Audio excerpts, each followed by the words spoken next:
Welcome to part 2 of my Creative Alignment 101 series. So in part 2, we're talking about how our birth chart reveals our natural creative path. I love astrology. Like, astrology has been my guiding path. I don't know if I told y'all this before, but I'm adopted. And when you're adopted, you have a lot of questions. Astrology was just that thing that, like, when I read my chart, I was like, oh my gosh, like, I've been knew that, but to see it, like, to see like the patterns, to see the energy, it made a lot of sense. There are going to be 3 places in your birth chart that you're going to look at: your Venus, your 5th house placements, and your Pisces placements, or wherever you have Pisces in your chart. Venus rules not only beauty, but it rules art. It rules creative work, where you naturally draw in like magnetism from how you show up. It rules fashion. Like, as y'all can see, I'm a Capricorn Venus, okay? So think like vintage style. You see I have the pearls. You see I have the red tips, the red lip. I noticed that when I experiment with my Venus, it kind of amps me up. It brings my energy up. And when you naturally are operating your energy, that naturally magnetizes your energy. It draws people in. I cannot drop my standards when it comes to my creative work. I value the type of people I work with, the quality of the work that I do.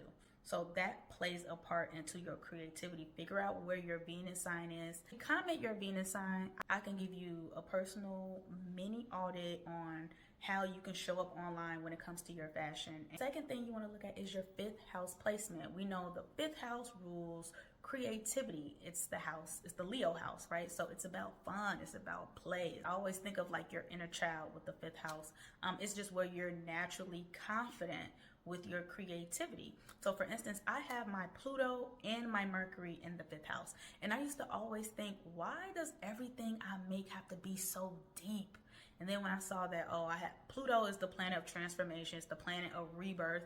I noticed I go through a lot of rebirths with my creativity, with my art. The last placement you want to look at is your Pisces placements. Because when we think of Pisces, Pisces is a very dreamy, imaginative, intuitive sign. It rules your imagination, things you can't see. Like, I have a Pisces midheaven, right?